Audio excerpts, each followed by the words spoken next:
bem, meus irmãos, a lição é de número 12. A pessoa do Filho e a pessoa do Espírito Santo, o relacionamento que há entre o Filho e o Espírito Santo. Na tradição grega ortodoxa, todas as vezes que eles vão explicar a doutrina da Santíssima Trindade, eles usam a seguinte analogia. A Bíblia diz que Deus é amor. Deus é amor. Aí eles fazem a pergunta: antes de existir seres humanos, existir anjos, antes de existir qualquer criatura, na eternidade, Deus continua sendo amor? Sim, Deus é amor. Tá, então quem é objeto do amor de Deus na eternidade, antes de qualquer criação? Só pode ser o relacionamento do Pai, do Filho e do Espírito Santo.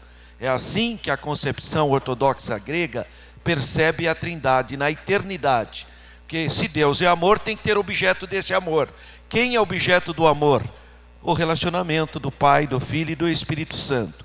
Então o Pai não se fez carne. O Filho, a segunda pessoa da unidade divina, se fez carne. O Espírito Santo não se fez carne.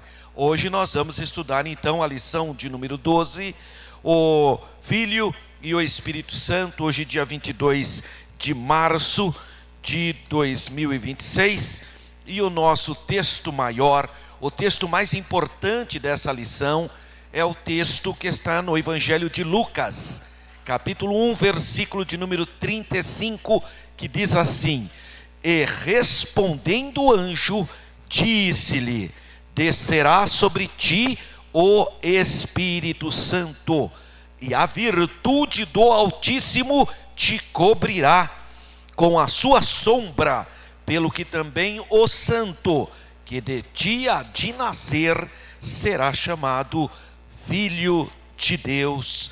Amém. Graças a Deus. Verdade prática.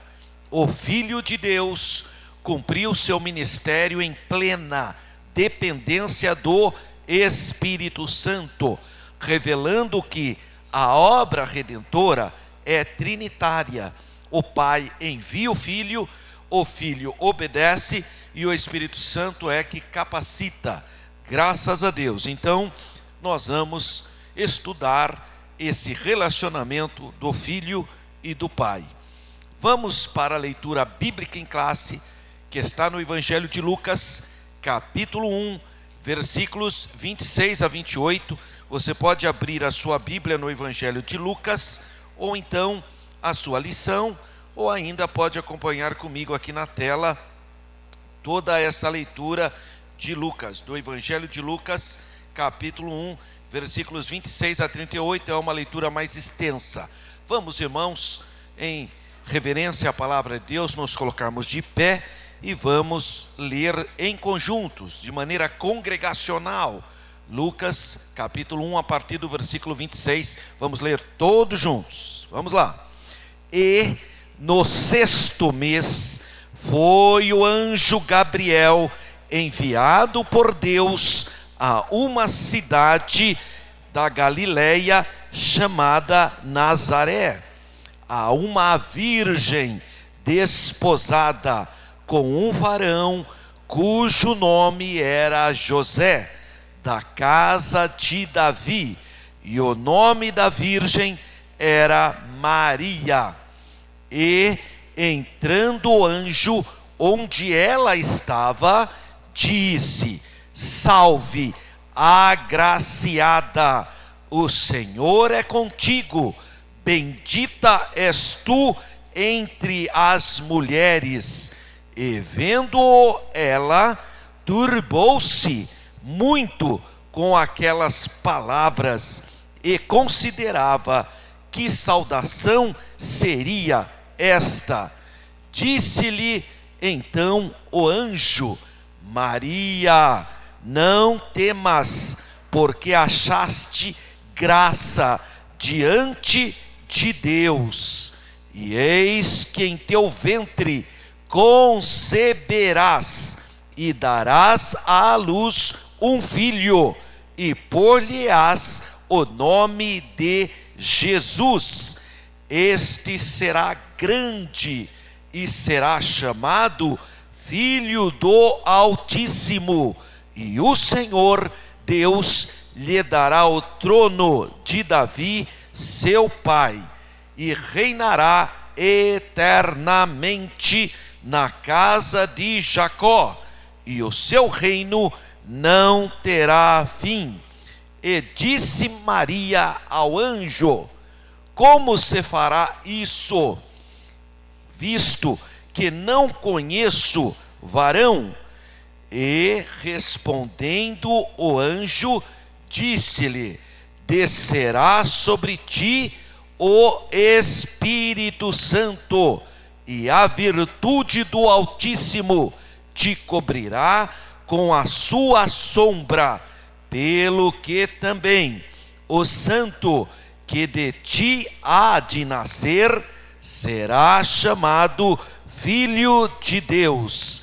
E eis que também Isabel, tua prima, concebeu um filho em sua velhice, e é este o 6º mês para aquela que era chamada estéril, porque para Deus nada é impossível. Disse então Maria: eis aqui a serva do Senhor, cumpra-se em mim segundo a tua palavra. E o anjo ausentou-se dela. Amém, irmãos? Glória a Deus. Oremos. Pai santo, Deus bendito, em nome do Senhor Jesus, te damos graças por esse primeiro dia da semana. Te louvamos pela leitura da tua santa, eficaz, imutável palavra. Senhor, nos ajuda nessa manhã, que possamos crescer na tua palavra, no teu ensino, e que possamos guardar, reter em nosso coração a tua palavra. Assim nós te agradecemos, em nome do Senhor Jesus. Amém. Graças a Deus. Podeis sentar, meus amados irmãos. Bem, essa lição, como as demais, tem 3 objetivos. Primeiro objetivo: mostrar que a concepção do Senhor Jesus foi obra sobrenatural da pessoa do Espírito Santo. É isso que diz o credo dos apóstolos. Ele fala que nós cremos que Jesus Cristo nasceu por obra e graça do Espírito Santo e da Virgem Maria. Graças a Deus. Segundo tópico, ou segundo objetivo da lição de número 12, explicar que o Senhor Jesus viveu e realizou seu ministério em plena dependência da pessoa do Espírito Santo. Então fala lá que Jesus, pelo Espírito, foi até o deserto. E ele fala: o Espírito do Senhor está sobre mim. Então é o Espírito Santo atuando na vida do Senhor Jesus. E terceiro objetivo, destacar que a obra da salvação é trinitária. Eu sempre falo isso para os irmãos. O Pai amou a humanidade e enviou o seu Filho. O Pai não se fez carne, Ele criou o plano da redenção. Quem é que se fez carne? Quem é que morreu na cruz do Calvário? Quem derramou seu sangue para nos lavar do pecado? É o Filho, é a pessoa do Filho. É o Filho que se fez carne. E quem nos convence dessa verdade? Quem convence a humanidade do pecado, do juízo e da justiça? É a pessoa do Espírito Santo, o Consolador. Então o Pai, o Filho e o Espírito Santo atuam para a nossa salvação, para a nossa redenção. Por isso que nós temos que destacar que a obra da salvação é sim obra da Santíssima Trindade, graças a Deus. Bem, vamos pensar um pouco sobre o nosso texto maior, o nosso texto áureo, de Lucas capítulo 1, versículo 35. E respondendo o anjo, que anjo é esse? É o anjo Gabriel. Apenas 2 anjos aparecem na Bíblia. 2 anjos, não é que só 2 anjos que aparecem. Apenas o nome de 2 anjos aparecem na Bíblia, só. Não aparece mais o nome de anjo nenhum. dois aparecem: Miguel. Aliás, os dois nomes estão no livro de Daniel. O profeta Daniel cita Miguel e Gabriel, só esses dois. O anjo Gabriel e o anjo que a gente pode chamar ambos de arcanjo. Por quê? Porque no livro de Daniel fala que Gabriel também é um dos príncipes de Deus. Se é príncipe, então deve ser arcanjo. O que é arcanjo? Mas isso é inferência. A Bíblia fala apenas do arcanjo Miguel, não fala do arcanjo Gabriel, não fala. A tradição judaica apresenta 7 arcanjos, ou seja, 7 príncipes angelicais. Arcanjo vem da palavra grega archon, governo, e ângelos é mensageiro, é o anjo mensageiro, mas é o anjo governador. Então, nós sabemos que Miguel é um anjo governador, que a Bíblia fala que ele é o arcanjo Miguel. E Gabriel, por inferência, entendemos também ser ele um arcanjo, aquele que assiste diante de Deus. Então são anjos governadores, ou seja, líderes, príncipes angelicais. Só que a Bíblia só aparece esses dois nomes, no livro do profeta Daniel. Lá está o nome Miguel e o nome Gabriel. E depois esses dois nomes aparecem também no Novo Testamento.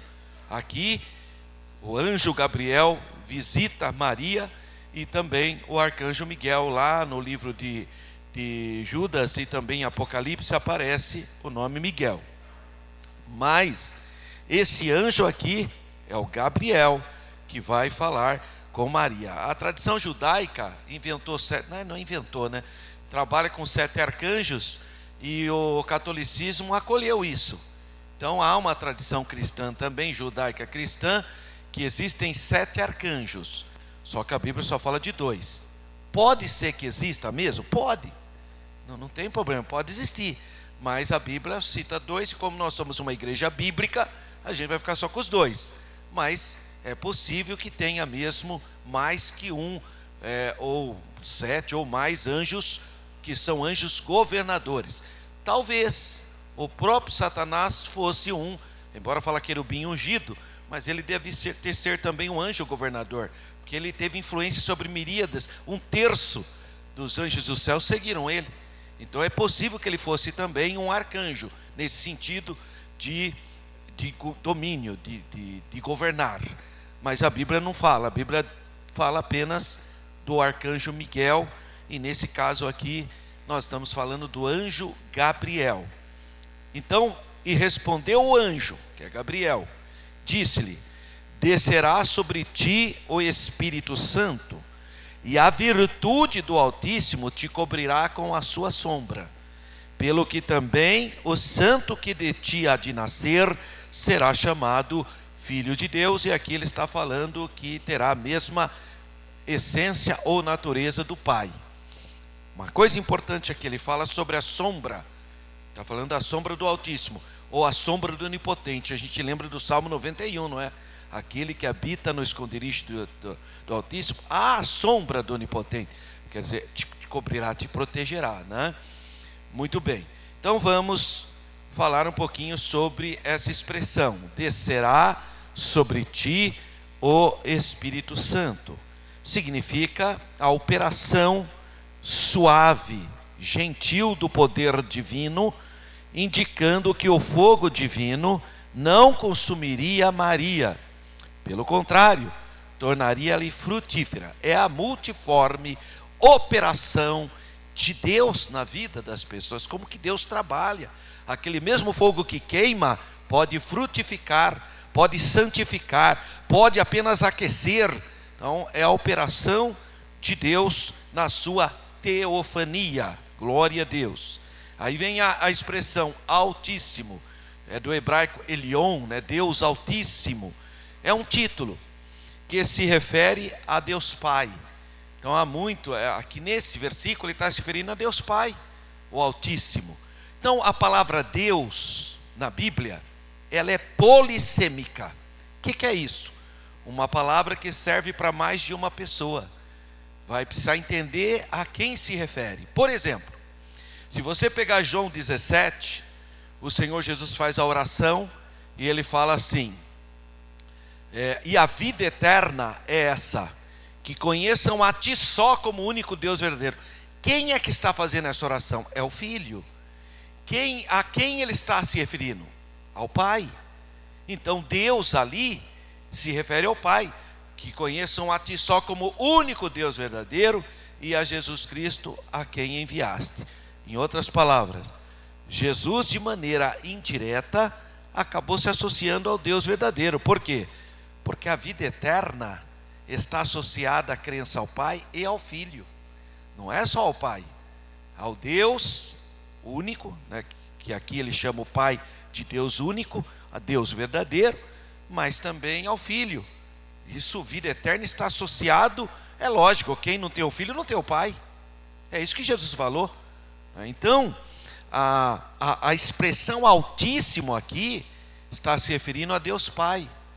Então, por isso que eu falei que é uma palavra polissêmica, depende do contexto. João capítulo 1, versículo 5, aliás, João, a primeira epístola de João, não é João, não é Evangelho. A primeira epístola de João, capítulo 5, versículo de número 20, 1 João 5, 20, diz assim: e sabemos que o Filho de Deus é vindo, e nos deu entendimento para conhecermos o que é verdadeiro. E no que é verdadeiro estamos, isto é, em seu Filho Jesus Cristo. Então está dizendo que Jesus Cristo é o verdadeiro. Olha, o mesmo Jesus Cristo que falou que o Pai é o único Deus verdadeiro, o mesmo Jesus Cristo. E quem registrou isso? Foi João, o evangelista João, porque está escrito em João 17 isso. O mesmo João que escreveu em João capítulo 17 que o Pai é o único Deus verdadeiro, agora está escrevendo na sua primeira epístola, no capítulo 5, versículo 17, que Jesus Cristo é o verdadeiro Deus e a vida eterna. E agora? Então existem dois deuses? Não, o Deus, a divindade é única. É que a palavra Deus é polissêmica. Pode ser aplicada ao Pai, pode ser aplicada ao Filho, mas pode ser aplicada ao Espírito Santo também, conforme Estevão, no seu martírio, no capítulo 7, aqui, aliás, Estevão não, o João, Pedro, no capítulo 6, versículos 13 e 4, aqui em Atos, capítulo 6, Pedro tem o confronto com Ananias e Safira, porque Ananias e Safira acharam bonito o movimento cristão, as pessoas que eram tocadas pelo Espírito Santo iam lá, vendiam suas propriedades e depositavam, porque, irmão, o grande problema do ser humano é o dinheiro. A pessoa é muito crente, mas falou em dinheiro e já perde a fé. Muito crente demais, mas falou em dinheiro e já fica nervosinho. Porque nós temos uma fraquezona em relação a bens materiais. Mas o Ananias e Safira viu que os irmãos se convertiam e lá colocavam o dinheiro tudo nos pés dos apóstolos. Eles acharam muito bonito, mas não tinha fé. Então o que eles fizeram? Pegaram metade, esconderam acho que debaixo do colchão, sei lá onde puseram, e vieram fazer média. Não precisava, irmão, você não precisa fazer média diante de Deus. Dízimo, oferta missionária, você faz com um relacionamento seu com Deus. Isso é um ato de fé, irmão. Você não pode ser coagido a isso. E aí, eles acharam bonito, foram fazer média, mas ninguém pediu para eles fazerem aquilo. Aí resolveram, pegaram lá parte da herança e foram lá depositar no pé dos apóstolos, só para dizer que eles também eram santos, que eles também tinham muita fé, para mostrar para toda a igreja. Olha só o que aconteceu aqui, Atos capítulo 6, versículo 3. Aliás, eu falei 6, é 5, tá? Capítulo 5, versículo 3. Atos capítulo 5, versículo 3. Disse então Pedro: Ananias, por que encheu Satanás o teu coração, para que mentisses ao Espírito Santo? Para quem que Ananias está mentindo, irmãos? Para a pessoa do Espírito Santo, porque Jesus já tinha voltado ao céu. Isso aqui é o início da igreja primitiva, capítulo 5 de Atos. Então, para quem que Ananias está mentindo? Safira está mentindo? Para o Espírito Santo. Está escrito aqui, ó, ele acaba de falar, ó, disse então Pedro: Ananias, por que encheu Satanás o teu coração, para que mentisses ao Espírito Santo e retivesses parte do preço da herdade? Olha o versículo 4. guardando-a, não ficava para ti, e vendida não estava em teu poder, porque formasse esse desígnio no teu coração? Não mentisses aos homens, mas a Deus, porque mentir para o Espírito Santo é mentir para Deus, porque o Espírito Santo é Deus. Então a palavra Deus aqui é polissêmica, porque agora se refere ao Espírito Santo. Então a Bíblia fala que a palavra Deus se refere ao Pai, a palavra Deus se refere ao Filho, e a palavra Deus se refere ao Espírito Santo. Isso é polissemia, uma palavra que tem mais de um significado ou apontamento. Agora, a grande premissa do Antigo Testamento é que só existe um Deus verdadeiro. Nós somos monoteístas, só existe um Deus verdadeiro. Todo o Antigo Testamento fala sobre a unidade de Deus, o Deus único. Só que no Novo Testamento se apresentam três pessoas: o Pai, o Filho e o Espírito Santo. Como que eu concilio a unidade divina do Antigo Testamento com as três pessoas do Novo Testamento? Como conciliar as duas premissas? Trindade, um único Deus, três pessoas distintas: Pai, Filho e Espírito Santo. Então a doutrina da Trindade é uma construção teológica que harmoniza o monoteísmo do Antigo Testamento com as três pessoas do Novo. Isso é a doutrina da Trindade. Por quê? Porque o Pai te amou e fez um plano de redenção. O Filho veio executar esse plano da redenção, morrendo na cruz do Calvário, mas é a pessoa do Espírito Santo que te convence dessa verdade. Portanto, Pai, Filho e Espírito Santo. Nesse caso, então, Altíssimo se refere ao Pai. Mas a mesma ideia está presente no versículo 32. Esse é o versículo de número 35. O nosso texto áureo está no versículo 35. Mas no versículo 32 diz assim: este será grande e será chamado Filho do Altíssimo, que é Filho de Deus, Filho do Altíssimo. E o Senhor Deus lhe dará o trono de Davi, seu pai, mostrando as duas naturezas da pessoa de Jesus. Em Jesus estão duas naturezas. Jesus tem a natureza divina. Por quê? Porque ele será chamado Filho do Altíssimo, natureza divina. Mas também ele terá o trono de Davi, seu pai, natureza humana. Então em Jesus há duas naturezas. Jesus é o verdadeiro Deus e o verdadeiro homem. Glória a Deus. E ele fala, ele será chamado então Filho de Deus. Lucas 1:35. É interessante isso, porque não haveria necessidade de ficar falando toda hora Filho de Deus ou Filho do homem. São duas expressões para mostrar as duas naturezas de Jesus. E João sintetiza isso de maneira fantástica, porque o Evangelho de João é o último dos escritos do Novo Testamento. Não é o livro de Apocalipse. A gente pensa que não, o livro de Apocalipse é o último, irmão, porque está lá no final da Bíblia. Não. O último é o Evangelho de João. E o que João fala? João já tinha todo o conhecimento. E ele fala claramente, fala para um público grego, inclusive. No princípio era o Verbo, e o Verbo estava com Deus, e o Verbo era Deus. E aí no versículo 14 ele fala: e o Verbo, esse que é Deus, se fez carne, se fez homem, e habitou entre vós. Então, aí você usa as duas expressões, ou Filho de Deus, ou Filho do homem. As duas expressões estão corretas por causa das duas naturezas de Jesus. E muito cuidado, porque todos os versículos que apontam a natureza humana de Jesus não anulam a sua divindade. E todos os versículos que falam sobre a natureza divina de Jesus não anulam a sua humanidade.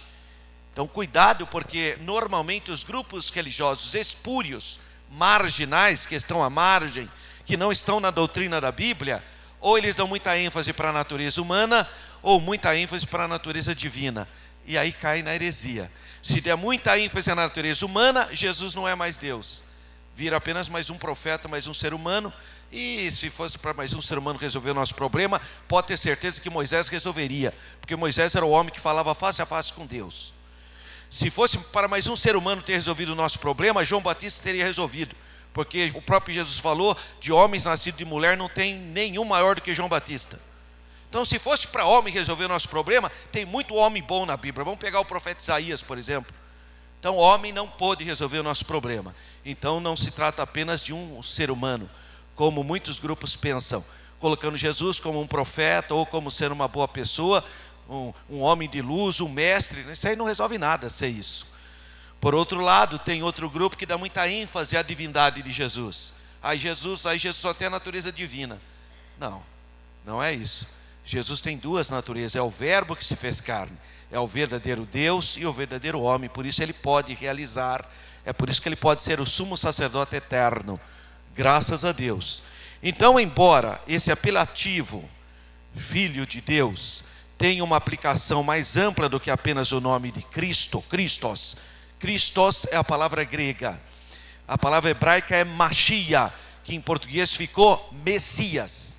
Então, Messias, Cristo, ungido, desejado, eleito, escolhido, tem toda a mesma coisa, tudo a mesma coisa, o esperado, não é? Mas aqui vai além, porque Mateus também usa essa expressão, o nome hebraico para ele é Emanuel, e isso significa o quê? Deus conosco. Essa é a tradução da palavra Emanuel. João 1,14, o verbo se fez carne, Emanuel, Deus no meio de vocês. Essa é a ideia da palavra Emanuel. Então, a palavra hebraica Emanuel, e filho de Deus, denota a ideia da mesma essência do Pai. Aí vem de novo a ideia da doutrina da Trindade. A essência divina. Nessa essência divina subsiste eternamente três pessoas: o Pai, o Filho e o Espírito Santo. Assim ensinamos a divindade de Cristo. Graças a Deus, nós não vamos jamais mutilar a Bíblia para defender uma doutrina simplesmente por questão da razão. Não, professor Alberto, não entra na minha cabeça a doutrina da Trindade. Sim, mas quem que falou que eu quero enfiar na sua cabeça? Isso é um outro problema. Quem que disse que a sua cabeça é perfeita? Você acha que você não é doido, irmão? Você acha que você não tem a mácula do pecado na sua cabeça? Então eu não quero, em hipótese alguma, te convencer de nada, se o Espírito Santo não te revelar, porque Deus é uma questão de revelação. Sabe o que Jesus falou para Pedro? Jesus perguntou: o que dizem os homens ser o filho do homem? Os homens disseram: João Batista que ressuscitou, é Elias, que a profecia diz que Elias voltaria, ou um dos profetas. Jesus olhou para os seus discípulos: e vocês que têm convivido comigo, visto os milagres e a minha glória, que dizeis que eu sou? Pedro falou: tu és o Cristo, o Filho do Deus vivente. Foi essa a confissão de Pedro.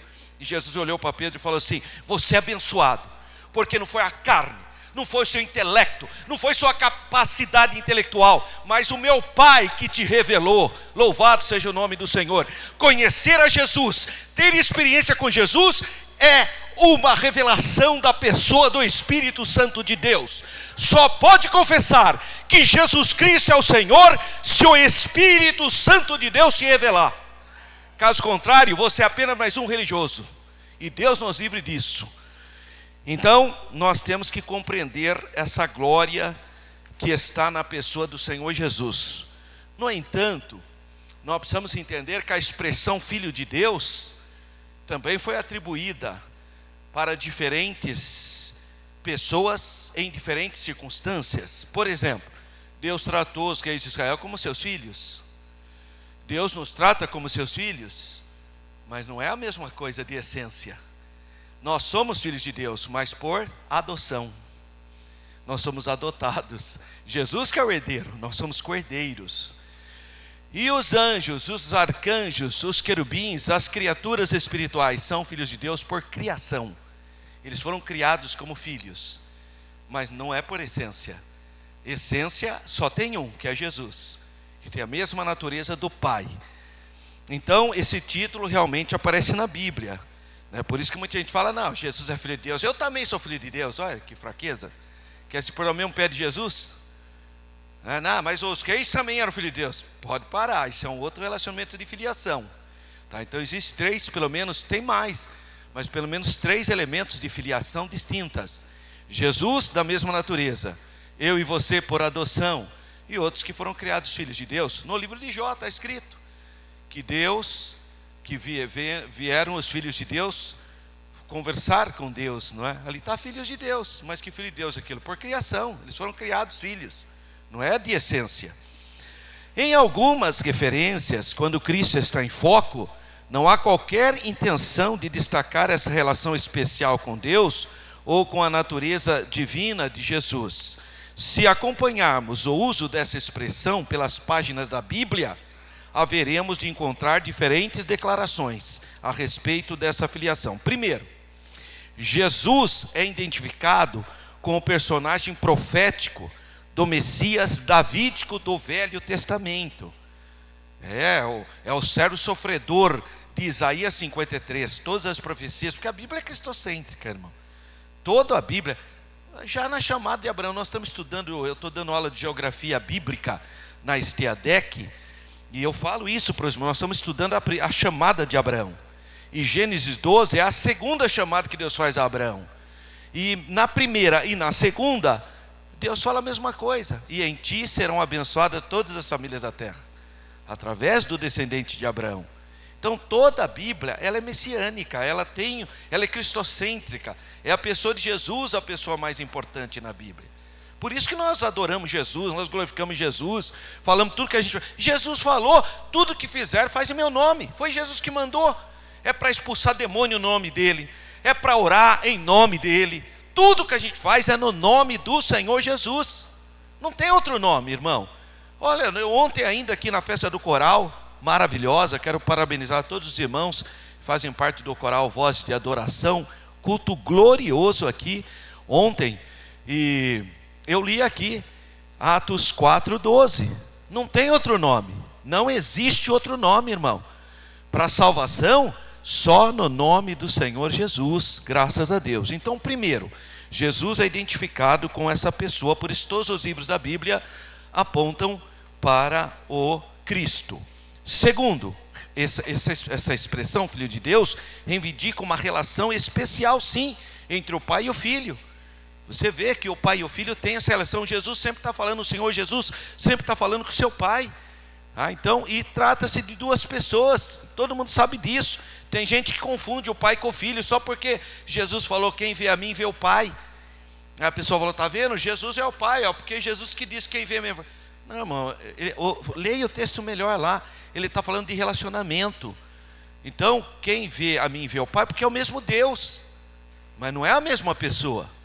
Eu vou dar um exemplo aqui, que eu sempre que tenho essa oportunidade, eu gosto de ler com os irmãos, aqui no Evangelho de João, que fala sobre essa questão aqui. Quer ver? Evangelho de João, capítulo 7.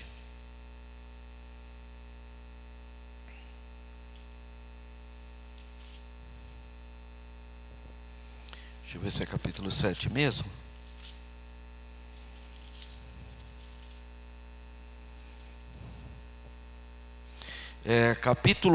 João capítulo 8, versículo 17.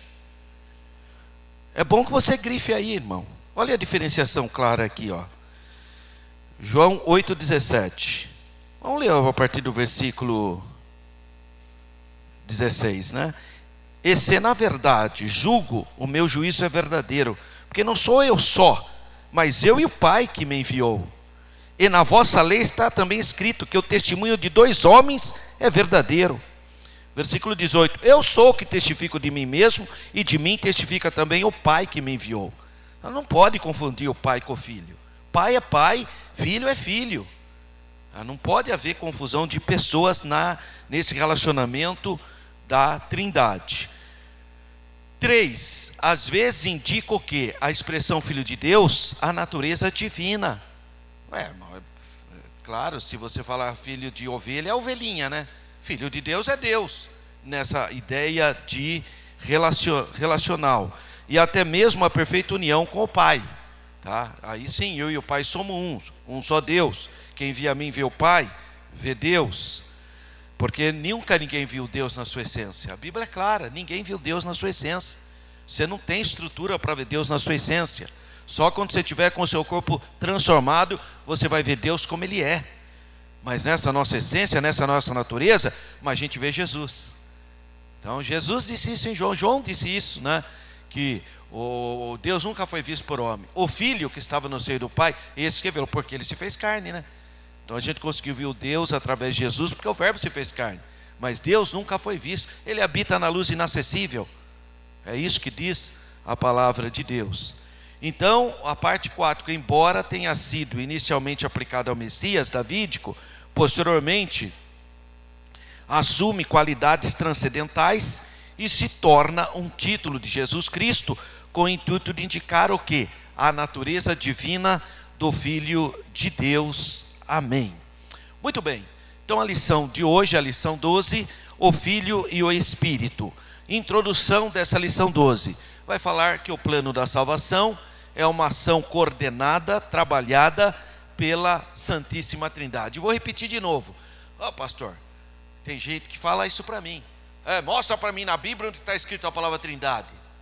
Tá bom, mostra para mim na Bíblia onde está escrito a palavra Bíblia. Mostra para mim na Bíblia onde está escrito a palavra Bíblia. Está aqui na capa, irmão. Não, isso foi a Sociedade Bíblica que pôs. Quero ver no original, onde está escrito a palavra Bíblia na Bíblia. Não tem, irmão. Então não existe? Só porque não tem a palavra? Não. Claro que não tem a palavra. Porque o que significa a Bíblia? 66 livros. É isso que significa a Bíblia. 39 livros no Antigo Testamento, 27 livros no Novo. É isso que significa a Bíblia. É o conjunto de livros. Então não precisa estar a palavra, está o conceito. Então a palavra Trindade, eu já falei para os irmãos, foi trabalhado o conceito de único Deus do Antigo Testamento com o conceito das 3 pessoas, o Pai, Filho e Espírito Santo, e desse conceito se criou a palavra teológica Trindade, como Bíblia, palavra teológica, como onisciência, é um conceito. A palavra não tem na Bíblia, não tem a palavra onisciência na Bíblia. Então não precisa estar na Bíblia para a pessoa achar, não, porque são conceitos teológicos.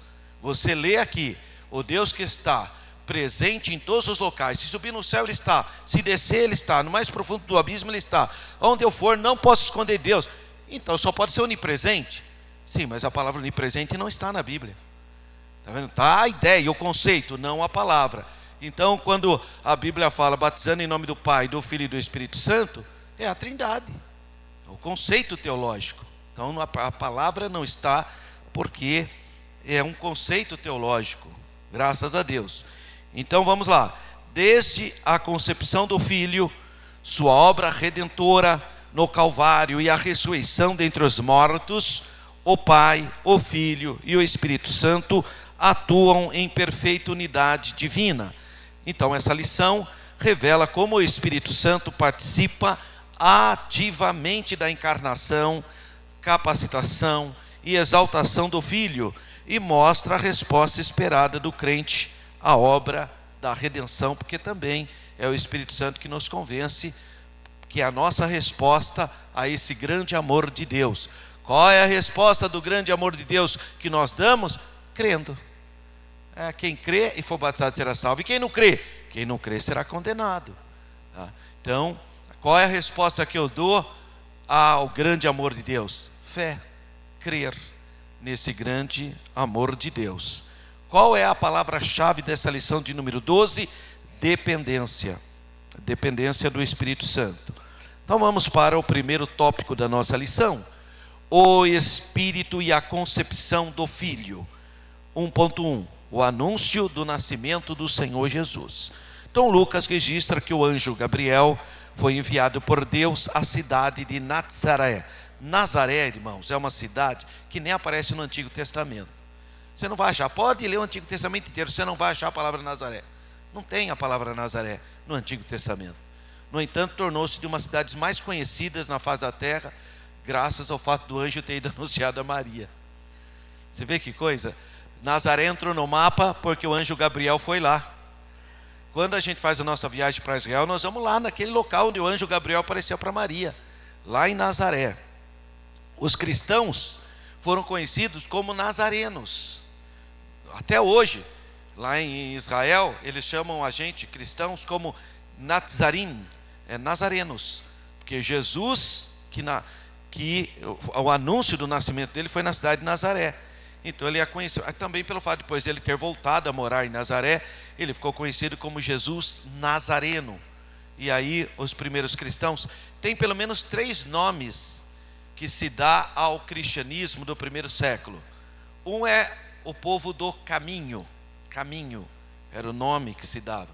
Jesus é o caminho. Então se usava muito, você é do caminho, quer dizer, você é cristão.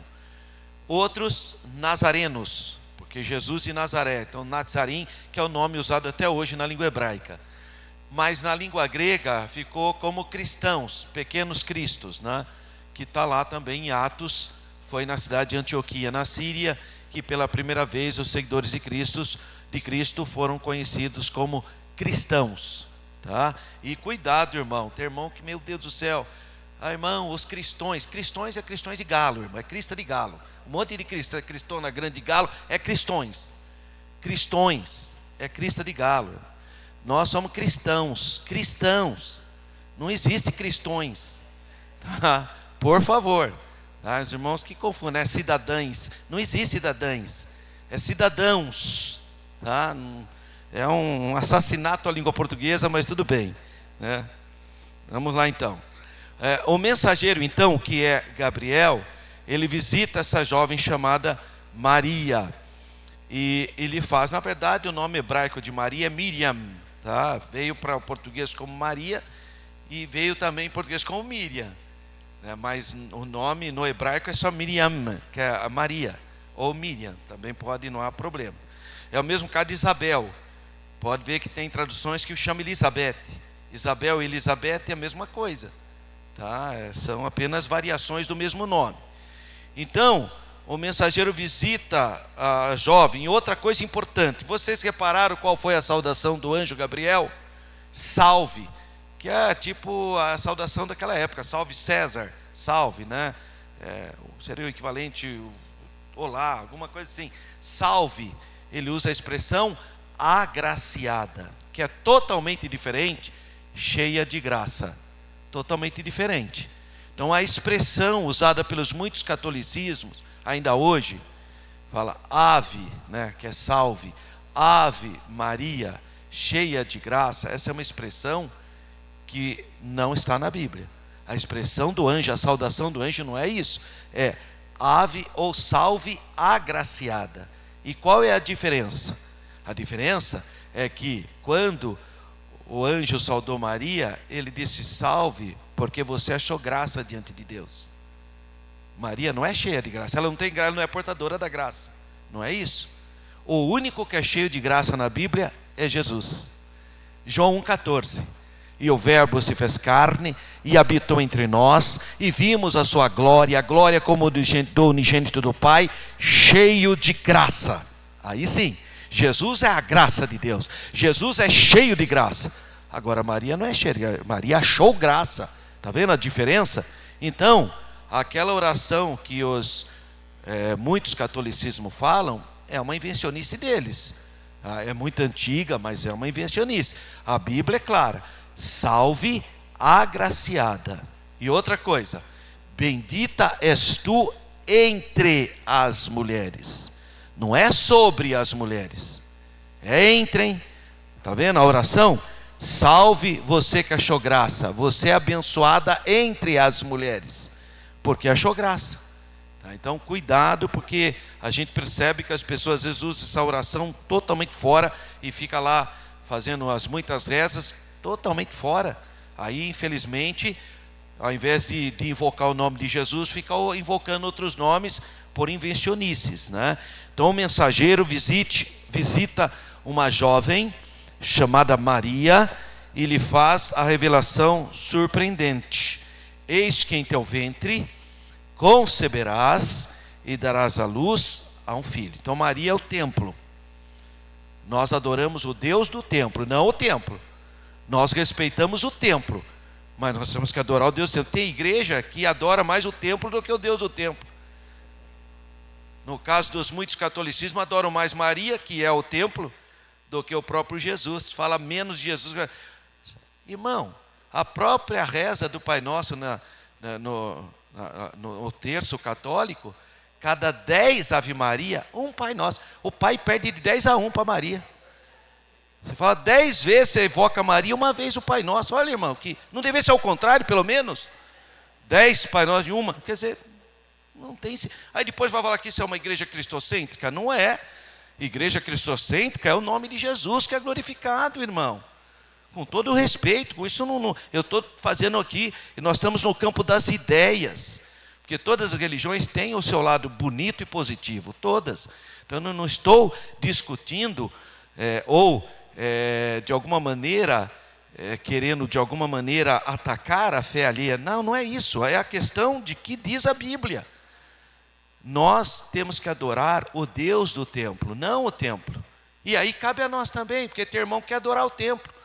Cheguei na igreja, sabe, aquela reverência, achando que... O que você está fazendo, irmão? É o seu coração. Essa liturgia, sabe? Chego na igreja, tiro o sapato, lavo o pé antes de entrar na igreja. É bem de farisarismo, irmão.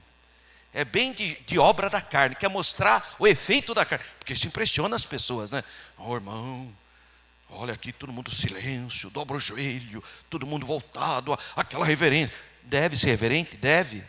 Mas diante de Deus, isso não vale absolutamente nada. O que vale diante de Deus? Seu coração. É aí dentro, ele está olhando que agora a pessoa vem com aquela reverência, aquela santidade, cheia de adultério, de pecado, de fornicação, de vaidade. Não tem experiência com Jesus, fala o que vem na cabeça, mas sabe fazer as obras da carne, a aparência da carne. Então por fora é o que Jesus falou dos fariseus, sepulcros calhados. Por fora é a coisa mais linda, mas vê o que está lá dentro. Apodrecimento, cheira mal. E não tem um monte de gente assim? Que é a maior santidade, irmão. Por fora é uma santidade, mas abre a boca, você percebe o que Jesus falou. Jesus falou que a gente fala do que o coração está cheio. Então cuidado com as obras das aparências. Religiosidade que mostra muita santidade externa, mas vê o fruto. E pelo fruto que se conhece a árvore. Tem um monte de árvore linda, mas não tem um fruto. Então cuidado, tem um monte de árvore linda, mas o fruto é venenoso. Então cuidado, é pelo fruto que se conhece a árvore, não é pela aparência da carne. Aliás, em termos de aparência, os filhos das trevas são muito mais prudentes do que nós, filhos da luz. Sabiam disso? As seitas religiosas, na parte de aparência, dá 10-0 em nós. Porque os filhos das trevas são mais prudentes do que os filhos da luz nas suas gerações. Foi isso que o Senhor Jesus disse. Então não se iluda. Então, eis que em teu ventre conceberás e darás à luz a um filho. Lucas 1,31, parte A. E ainda, ele fala o nome da criança. Pôr-lhe-á o nome de Yeshua, Salvador, salvação, Jesus. Então Gabriel também declara que o menino será chamado Filho do Altíssimo, e eu já falei sobre essa terminologia, sobre o Altíssimo. E Maria demonstra o quê? Claro, perplexidade por vários motivos. Primeiro que nós temos que voltar 2000 anos atrás. Você falar que uma moça vai ficar grávida sem ser casada, hoje, irmão, infelizmente, as pessoas acham tudo normal, né? Você acha normal. Teve uma irmã que teve, eu nem acreditei. Eu era professor da rede pública, e a menina adolescente ficou gestante, e ela veio falar comigo. Pensei que ela estava preocupada, né? Ela, você vê? Minha filha agora vai ser mãe, sabe? Um deboche. Eu fiquei olhando para ela, falei, meu Deus, né? Que sem noção, né? Vou mandar ela embora. Eu falei, a senhora não vai mandar ela embora, não. A senhora vai acolher, porque agora é a hora que ela mais precisa da senhora. E a criança não tem nada com a sua irresponsabilidade, não tem nada com isso. Parabéns, vovó, cuida, viu? Cuida bem, cuida com carinho. Não é para jogar fora, não é para... Que isso? Está maluco? É uma vida que está ali, mas é um erro, é pecado. Isso aí ela vai resolver diante de Deus. Mas não faça de um erro pior. Tá? Não crie um erro pior por um erro que a pessoa cometeu. Então, claro que Maria ficou perplexa. Imagina você voltar 2000 anos atrás e aquela mocinha, jovenzinha, ouvir de um anjo que ela ia ficar gestante. Que é isso, irmão? Levou um choque, ela deve ter ficado perplexa. Ela não entende como isso pode acontecer. Como assim? Ela já fala, mas eu nem sou casada. Ela já vai pela ideia natural, né? Porque é claro que as mulheres queriam ter filhos. Isso também é uma outra coisa, não é o pensamento de hoje. Hoje muitas mulheres nem querem ter filhos. Coloca a profissão e outras coisas na frente, condição social e outras coisas mais. A mulher de 2000 anos atrás é o contrário, ela quer ter filho. faz parte da cultura dela, mas não nessa circunstância, não dentro disso. Então, ela fala, mas eu sou virgem, né? Eu não tenho um relacionamento conjugal, como assim? Então, ela não era casada, ela estava comprometida, mas não era casada. A esse respeito, então, o anjo Gabriel lhe fala, olha, filha, eu sei que você não é casada, eu sei que você é virgem, mas para Deus, nada é impossível. Glória a Deus. Eu acho tão maravilhoso, essa palavra me conforta, irmão. Que vai chegar uma hora na vida da gente que não tem mais solução. Você pode ter dinheiro, pode ter os melhores médicos, pode ter a melhor condição de vida, pode ter o que for. Chega a hora que você tem que ter esse Deus aqui, que para Ele nada é impossível. Vai chegar uma hora na vida, isso é normal, irmão. Sabe, a hora que você está lá sozinho no hospital, não tem mais esperança. Sabe aquela hora que o médico fala, olha, você vai durar 2 meses. Que nem falaram para o pastor Josué, que deu testemunho aqui ontem. Falaram que ele não ia ter não sei nem quantos dias. Pode, irmão, não, é aí que você vai lembrar que existe um Deus, que não existe impossibilidade. É isso que motiva a minha fé, em estar aqui de manhã com os irmãos alegres, porque o nosso Deus é o Deus do impossível, não existe nenhum tipo de impossibilidade. Creia, ore, seja fiel, leia a palavra, glorifique a Deus, sirva a Deus com alegria, porque não existe impossibilidade para o Deus Altíssimo. Louvado seja o nome do Senhor. Guarde essa palavra, para Deus nada é impossível. Então, irmãos, na sequência o texto afirma que ela creu. Isso que é bonito, porque ela podia falar, não, Deus me livre. Podia falar, Moisés falou, quando Deus chamou Moisés, olha Moisés, hein? Moisés, você vai tirar o meu povo? Para mim não dá, Senhor. Moisés, eu podia fazer isso quando tinha 40 anos, aí sim, aí eu estava preparado. Agora com 80, para mim não dá, envia outro. Foi isso que Moisés falou. Maria, diferentemente, essa é a declaração dela que virou um cântico. Lucas 1,38. Eis aqui a serva do Senhor, glória a Deus. Que eu e você tenham essa mesma postura, irmãos. Quando Deus falar com você, diz assim, eis aqui o servo, eis aqui a serva do Senhor. Cumpra em mim segundo a tua palavra, porque a palavra de Deus jamais cai. Passarão os céus e a terra, mas as minhas palavras permanecem para sempre. Louvado seja o nome do Senhor. Eis aqui a serva do Senhor, cumpra-se em mim, segundo a tua palavra. Graças a Deus. 1.2, o Espírito como agente da concepção. A explicação que o anjo faz a Maria, porque ele explica, né? De como seria a concepção dela, é muito singular. Olha só a explicação dele, ó. Descerá sobre ti o Espírito Santo. Lucas 1,35. Parte A resposta é expressa por meio de uma figura de linguagem, em que a segunda linha repete a ideia da primeira. Assim, o Espírito Santo está vinculado à virtude do Altíssimo, te cobrirá com a sua sombra, graças a Deus. Como já estudado, a sombra refere-se o quê? Presença de Deus, presença, que eu ainda falei ontem, falando sobre a presença de Deus, a nuvem, né? São muitos elementos metafóricos, nuvem, fogo, trovão, a ideia da sombra, da presença. Reporta-se então a nuvem divina na transfiguração, lembra que apareceu o monte, Jesus se transfigurou ali naquele monte, provavelmente o Monte Tabor, sinaliza o poder criativo do Espírito Santo. Logo, reitera-se que a sombra do Espírito é protetiva e também é criativa. Desse modo, elucida o anjo. A concepção será obra da pessoa do Espírito Santo pelo poder do Altíssimo. E por isso, a criança será chamada filho de Deus. 1.3. A pureza e a santidade do filho. O anjo afirma que o filho nasceria de Maria. Ele seria o quê? Santo, separado, consagrado. A palavra santo no grego é hagios, indica a separação do pecado. Jesus nunca pecou, irmão.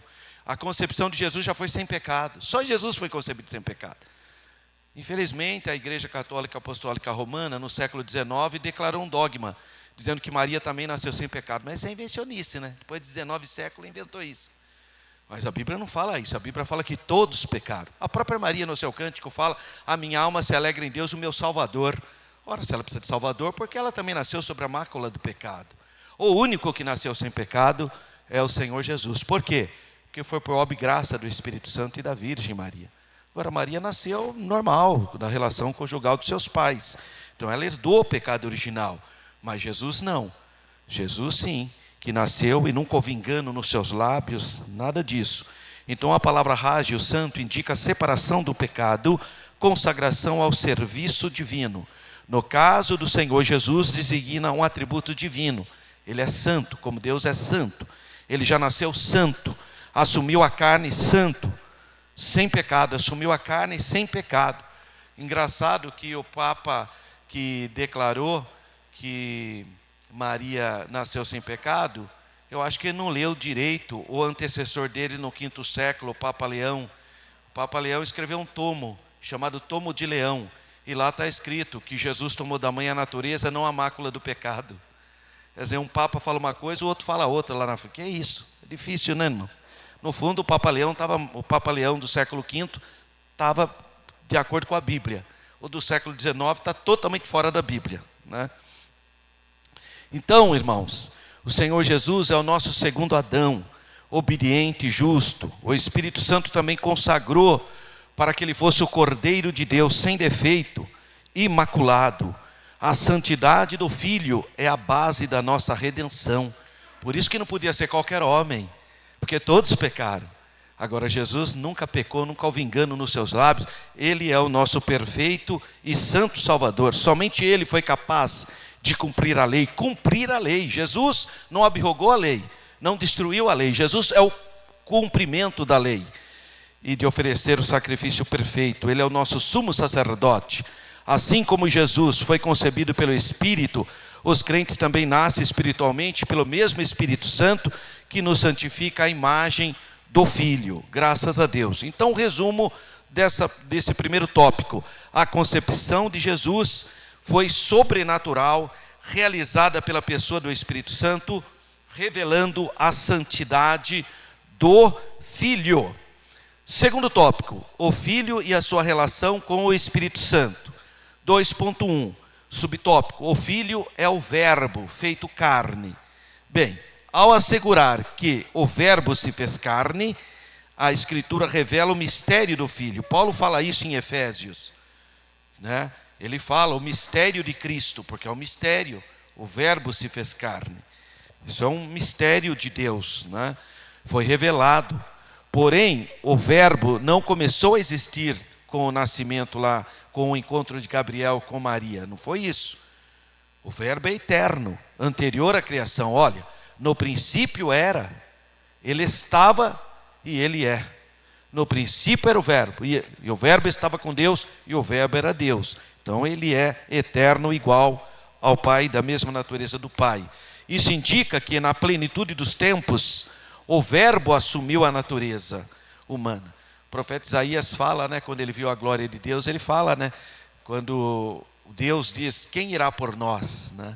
E aí o Filho, a segunda pessoa da unidade divina, o Verbo assumiu a natureza humana no tempo determinado por Deus, que ficou conhecido isso na Bíblia como plenitude dos tempos, conforme Gálatas capítulo 4, versículo 4. Ele submeteu-se voluntariamente às limitações humanas. Aí está Filipenses capítulo 2, né, que fala que ele, sendo Deus, não se apegou aos atributos divinos para vencer o pecado e todo tipo de vitupério, mas ele se esvaziou, como servo ele venceu, né, com a ajuda do Espírito Santo. Então, enquanto homem, Jesus não usou plenamente seus atributos divinos, exceto quando o Pai permitia, pelo Espírito Santo, que ele o fizesse. Dessa forma, a obra foi operada pelo Espírito Santo, demonstrando a perfeita harmonia entre o Filho e o Espírito Santo na execução do plano redentor do Pai. Segundo subtópico 2.2, o Espírito capacita o Filho. Embora sendo Deus, em seu ministério terreno, o Senhor Jesus agia como homem, e um homem cheio do Espírito Santo. Cada palavra proferida, cada milagre realizado, cada demônio expulso e cada perdão ministrado era sim o resultado de uma vida conduzida pela pessoa do Espírito Santo. Sua ação salvadora era guiada e sustentada pelo Espírito Santo. Então ele não veio com ostentação, mas em humildade, movido por compaixão divina. E o Espírito Santo lhe capacitava com sabedoria, inteligência, poder e direção. Esse padrão mostra que até mesmo o Verbo encarnado escolheu depender da pessoa do Espírito Santo. Quanto mais nós, né, irmãos? Você tem que sempre pedir para que o Espírito Santo governe sua vida. É também um modelo para todo verdadeiro crente. Toda obra espiritual deve ser realizada no poder e na direção do Espírito Santo. Às vezes, irmãos, você pede para Deus direção do Espírito Santo e Deus fala não. Aí você fica chateado, porque você queria, né? Estava no seu coração isso. Mas Deus está te guardando. Fique em paz. Depois, lá na frente, você vai entender o grande livramento de Deus. Por isso que a gente não pode insistir em coisas que Deus não quer para a nossa vida. A gente fica insistindo, forçando a barra. Parece é igual o pai sabe, o filho fica lá, eu quero uma moto. O pai fala, é um perigo para um adolescente pegar uma moto por aí. Não, mas eu quero, mas não, meu filho, isso vai dar, vai, fica enchendo. Ah, tá bom, vai, você compra a moto, ele sai com a moto e arrebenta numa árvore. Aí vai todo arrebentado lá, fica 30 dias lá, tudo enfaixado. Quer dizer, o pai estava querendo evitar, né? Então, muitas vezes, Deus fala não para você, mas é para o seu bem. Ele está te guardando. E às vezes você não entende, você fica até chateado. Não pode ser assim. Irmãos, vocês sabem, eu participei aqui de 4 eleições consecutivas. As 4 eleições que eu fui eleito aqui como vereador. Toda eleição, eu fazia o meu papel, ia na casa dos irmãos, pedia voto, pedia apoio, pedia oração, fazia propaganda, tudo que tinha que fazer. Mas eu ia lá orar, e a minha oração sempre foi essa: Deus, eu não quero ser eleito se não for a sua vontade.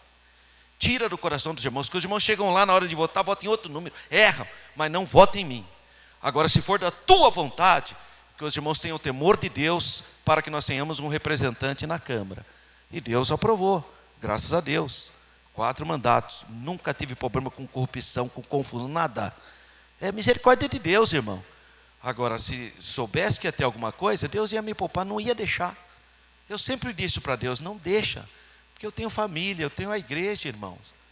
Não pode, a gente tem prioridade, a nossa prioridade é o reino de Deus.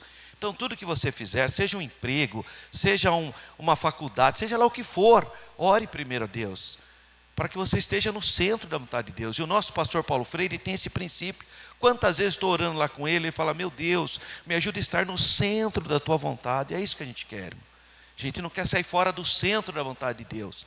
Então tenha isso. Jesus pedia a direção do Espírito Santo. Eu e você temos que pedir também. 2.3, subtópico, o Filho e o poder do Espírito. Como observado, o ministério do Senhor Jesus foi marcado pela dependência da pessoa do Espírito Santo, como eu e você devemos ter também. Isso não nega a divindade dele, não é porque diz que ele não é Deus, não é isso, mas exalta sua humildade na encarnação. Seu batismo foi confirmado pelo poder do Espírito Santo, pela voz do Pai, manifestação da Trindade. No deserto, ele foi pela direção do Espírito Santo. Ele venceu a tentação como novo Adão, um homem perfeito. Então a unção do Espírito sustentou o seu ministério. Graças a Deus. Seus milagres operados em comunhão com o Espírito revelam o quê? O reino de Deus. Em sua humildade, ele submeteu-se ao Pai e agiu no poder do Espírito Santo. A entrega na cruz e a vitória sobre a morte foram realizadas em cooperação com o Espírito Santo. Assim, mesmo sendo Deus, viveu em plena obediência ao Pai e capacitado pelo Espírito Santo. Essa é a condição do messianato dele. Ser Messias, se fazer carne, tinha esses elementos, tinha que se humilhar, tinha que ser submisso. Isso não diminui a divindade dele, pelo contrário, mostra um exemplo para mim e para você, que não é porque você é doutor, não é porque você se formou que você é maior do que os irmãozinhos da igreja.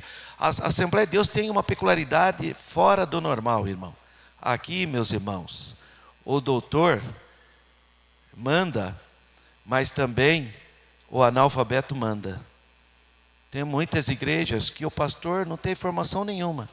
E, no entanto, quem está ali na igreja são doutores, médicos, juízes, e eles obedecem. Porque você reconhece a autoridade espiritual na pessoa. Tá? Então, nós temos que ter esse sentimento de humildade, respeitar, sem esse espírito de... Sabe aquela carteirada que o mundo vive dando? Sabe com quem você está falando? Não, sabe com quem você está falando. Coisa mais feia. Mostra a falta de humildade, orgulho, soberba. Eu já contei para vocês a história do dia que eu fui no hospital. Cheguei lá, minha carteirinha, não observei, tinha vencido. E a segurança me parou. Não queria que eu fosse orar lá. E eu falei, deixa eu entrar, eu preciso, depois eu acerto. Não, não vai entrar. Eu falei, não, eu entendo o seu trabalho. Deixa, só o senhor... Falei, deixa eu falar com algum responsável aqui do hospital. Só o senhor ligar para o presidente da rede e tal. Tá bom. Eu liguei, né, irmão? Eu conheço o presidente da rede. Doutor, eu estou aqui e tal. Passa aí para mim, para o segurança. O segurança ficou azul, né? Por que o senhor não me falou? Pelo amor de Deus, agora ele vai me mandar embora. Eu falei, não vai mandar você embora coisa nenhuma. Não, mas você devia ter falado. Eu falei, eu te dar uma carteirada, é isso que você está falando? Você queria que eu falasse, você sabe com quem você está falando? É isso? Aí o secretário falou para ele, o secretário da saúde, pelo amor de Deus, ele é o secretário de gestão e controle, ele que nos fiscaliza, pelo amor de Deus, deixa ele entrar rapidinho. Olha. Mas eu ia falar para ele, sabe com quem você está falando? Você está falando com o secretário de gestão e controle. Para que isso, irmão? Ele não me conhecia e eu nem forcei nada. Aí no final ele me abraçou, só faltou dobrar. Eu falei, que é isso? Vai lá na igreja ouvir a palavra de Deus. O convite ainda. Eu falei, não, irmão, não tem nada. Para. Irmão, eu pego fila, irmão. Eu não tenho esse negócio de chegar. Não, eu fico na fila. Sabe, eu não tenho. Nós precisamos saber ter uma postura de humildade. Não precisa ter exaltação. Você não vai ser menor porque você vai ficar numa fila, irmão. Durante toda a sua vida terrena, Jesus viveu em plena dependência do Espírito Santo. Então, que nós possamos ter humildade para viver na dependência do Espírito Santo. E o último tópico, o Pai envia o Filho e o Espírito Santo. A salvação é iniciada no plano do Pai. Ele é a fonte. É nesse sentido que o Pai é a fonte. Porque o plano é do Pai, o plano redentor. Então, o Pai é quem enviou o Filho ao mundo. João 3,16, eu vou parafrasear, porque o Pai amou você que está aqui nessa manhã de uma maneira tão especial, ao ponto de dar o único da sua espécie, como oferta viva e agradável, para a nossa salvação. Então o Filho, o Verbo eterno, assume a carne para cumprir perfeitamente a lei e os profetas, e tomar sobre si todos os nossos pecados, conforme Isaías capítulo 53. O Espírito, por sua vez, não é um agente passivo, mas é um agente ativo. Por quê? Porque ele concebe o Filho no ventre da Virgem Maria. Acompanha em cada passo do seu ministério. Jesus crescia em graça, cheio do Espírito Santo. E aplica os méritos da redenção no meu coração e no seu coração. É o Espírito Santo que te revelou o plano, o amor de Deus, e que te dá certeza de salvação. Porque você não é salvo por causa das obras, você é salvo por causa dos méritos de Jesus conquistado na cruz do Calvário. Essa cooperação é a cooperação da Trindade. O Pai envia, o Pai cria o plano, o Filho se faz carne e executa o plano da redenção, mas é o Espírito Santo que nos convence dessa verdade. Então a redenção é, portanto, uma expressão do amor da Trindade, trinitário, em sua missão, 1 João 4 e 9. Terceiro subtópico 2, 3.2, o Espírito revela e é o Espírito Santo que exalta o Filho. Então João explica que a missão do Espírito Santo não é atrair atenção para si. O Espírito Santo veio para glorificar a pessoa do Senhor Jesus. João 16,14 diz assim, Ele me glorificará, porque há de receber do que é meu e vou-lo há de anunciar. Então, qual é o papel do Espírito Santo? Glorificar a Jesus. Por que o Espírito Santo te dá dons espirituais? Para ser testemunha de Jesus, portanto, glorificar a Jesus. Não é para a sua vaidade. Você vê, irmão, agora sim, agora eu sou um presbítero. Sim, mas para que você é um presbítero? Para glorificar a Jesus. Irmão, você vê, agora eu sou professor da escola bíblica dominical. Para quê? Para glorificar a Jesus, edificação do corpo. Então, fica claro aí que o Espírito Santo não veio buscar a sua própria graça, a sua própria glória. A direção do Espírito está, portanto, ligada à revelação da salvação. Assim, toda obra genuína do Espírito Santo, olha, irmão, guarda essa palavra, toda obra do Espírito Santo é genuinamente cristocêntrica. Qualquer pessoa que diz que recebeu avivamento e ficou mais idólatra, isso não é obra do Espírito Santo. Qualquer pessoa que diz que recebeu o Espírito Santo e ficou mais fanático, mais duro, mais inflexível, mais arrogante, não é obra do Espírito Santo. Mas toda pessoa que é avivada pelo Espírito de Deus, glorifica a Jesus, quer servir mais a Jesus, exalta a Jesus. Por quê? Porque a obra do Espírito Santo faz-me uma pessoa mais cristocêntrica. Portanto, como igreja, devemos discernir as manifestações espirituais à luz da Bíblia. Tudo que não aponta para Cristo não procede do Espírito Santo. Tudo que aponta para Cristo, essa é a obra do Espírito Santo, porque o Espírito Santo veio para glorificar a Jesus. E o último subtópico, 3.3, a fé e a submissão do crente. Então, o plano da redenção, embora concebido pela Trindade, requer o quê? Uma resposta sua, crer, né? Então, não somos agentes da redenção. Nós somos o quê? Recipientes, participantes dessa salvação. Maria, quando ouviu do anjo que ela foi escolhida, ela podia falar, veja bem, eu não tenho chamado, e cai fora. Mas ela não, ela aceitou, ela abriu o coração. Olha, a Bíblia diz, eis que estou à porta e bato. Se alguém abrir a porta, eu entrarei e cearei com ele. Mas e se não abrir a porta? Então cabe a você abrir a porta, cabe a você dar um passo de fé e acolher tão grande salvação. Sua resposta, a resposta de Maria é um exemplo profundo de postura que todo crente deve ter, eu e você, coração aberto para as coisas de Deus. Assim como o Filho se submeteu ao Pai e foi ungido pelo Espírito, também o crente é chamado a se colocar nas mãos de Deus, crendo que Ele é poderoso para fazer o impossível. A resposta que Ele espera de mim e de você, sabe qual é? Fé, arrependimento e obediência. Resumo do tópico 3, a obra da redenção é trinitária. O Pai enviou o Filho obedece e executa a obra da redenção, e o Espírito Santo capacita e nos convence do pecado, da justiça e do juízo. Considerações finais. Reiteramos então que a redenção é a obra da Santíssima Trindade. O Filho, embora sendo Deus, não se apegou aos atributos divinos, mas submeteu-se à humilhação dada a condição de Salvador. Então ele submeteu-se ao Pai e o Espírito Santo o capacitou para isso. É a harmonia da divindade. E eu e você, o que cabe a mim e a você? Respondermos a isso, acolhendo a palavra da fé, a submissão voluntária à vontade do Pai e a obediência perseverante à direção do Espírito Santo deve ser no nosso cotidiano. Então peça direção para Deus, submeta-se à vontade do Espírito Santo.